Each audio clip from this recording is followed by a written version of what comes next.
Les énergies renouvelables au cœur d'un projet immobilier dans le département des Alpes de Haute-Provence. L'Europe a même décidé d'aider à son démarrage. Récupérateur d'eau, matériaux locaux propres, chauffe-eau solaire. Un habitat labellisé qui n'est aujourd'hui concevable qu'avec des aides financières qui viennent de l'extérieur.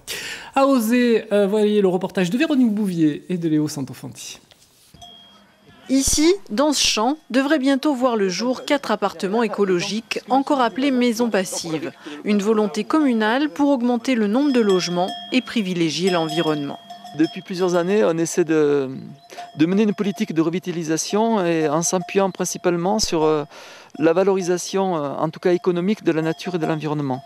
C'est vraiment une volonté politique qui a été poursuivie par les conseils municipaux que je dirige maintenant depuis plusieurs années. Du début du projet jusqu'au permis de construire, la phase étude a été rendue possible grâce au fonds européen Leader+. Car un petit village de 87 habitants n'a pas les moyens de s'offrir un tel projet.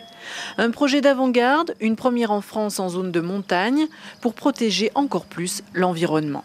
L'habitat passif, c'est une démarche environnementale. C'est-à-dire qu'on ne va pas économiser sur le chauffage et puis consommer de l'énergie avec des écrans plats gigantesques, etc. Donc c'est une philosophie d'ensemble où le locataire devra être éduqué, si je puis dire, puisque c'est un projet communal, nous allons louer ces appartements. Il faudra les éduquer, leur faire comprendre qu'on a tous un effort à faire. Un tel projet a un surcoût de 25% par rapport à une habitation classique, dû principalement à l'importation des matériaux. Mais pour l'architecte et le conseil municipal, à long terme, tout le monde s'y retrouvera. Les locataires, mais aussi la commune. Sans compter évidemment l'environnement, à l'heure du Grenelle, un élément de poids. Le but, c'était d'arriver à répondre à cette demande qui était donc l'obtention du label allemand Passive House, donc qui est un projet qui consiste à faire une consommation inférieure à 15 kWh par mètre carré par an, donc ce qui est environ, on va dire, plus de 10 fois moins de consommation qu'un logement classique français qui est de l'ordre de 180 à l'heure actuelle. Dernière phase, la construction. La chasse aux subventions est lancée. Europe, bien sûr, mais aussi État, collectivités privées.